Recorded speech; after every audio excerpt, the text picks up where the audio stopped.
right, everyone, welcome to week 5. We are actually going to be reading from a different book this week, kind of like how we always did in class. This week we are reading Gifts from the Gods.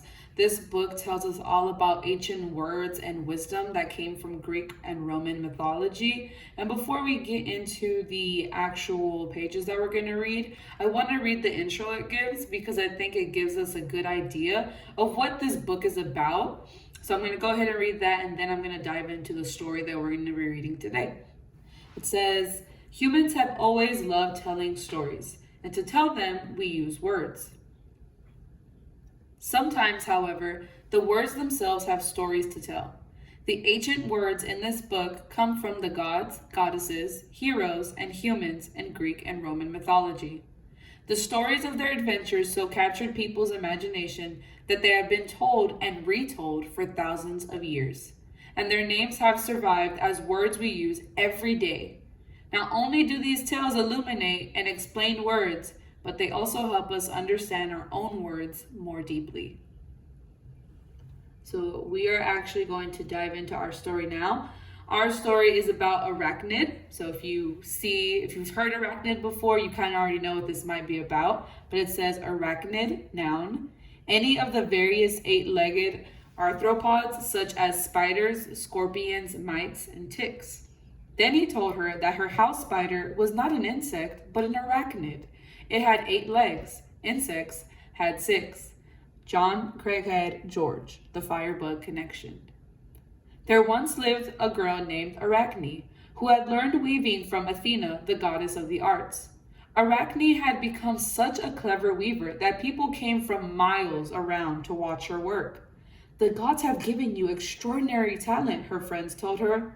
The gods have nothing to do with it. My talent is all my own, boasted Arachne. You'd better not speak so loudly, warned her friends. What if Athena hears you? I don't care who hears me. I'm the best there is, even better than Athena. Suddenly, there was a flash of golden light, and Athena appeared in the room. You vain, boastful girl. Since you are so sure of yourself, let us see who is the best weaver. Arachne smiled, sat down at her loom, and said, Very well. A contest then, to see who was the best in the world. The goddess Athena began weaving a tapestry of Mount Olympus. All the gods were in it, heroic, clever, and handsome. She also wove in all the creatures of the creation, and the animals were so lifelike that they seemed to move and breathe. Arachne also wove a picture of the gods, but it was insulting, showing the gods as lazy, squabbling, boastful, and vain. Yet, Arachne's tapestry was superb. Every knot was perfect, and the colors sparkled. Still, when Athena saw the picture, she became furious. Your skill is matchless, but your pride is unforgivable. How dare you shame the gods? Then she struck Arachne with her shuttle. At once, Arachne's body began to shrink and shrink until it was a small black blob with spindly legs. Out of her body came a long, thin thread. Arachne had become a spider. Now weave your tapestries, said Athena, but however beautiful they are, people will shudder at them and run away. And so it has been to this very day.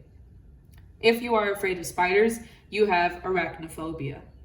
So that is our story for today. Make sure that you answer the questions down below. They're reading comprehension questions just to make sure you understood the story. And if you're a little confused on the question, go ahead and play this video again so that you can see or hear me read the story to you one more time.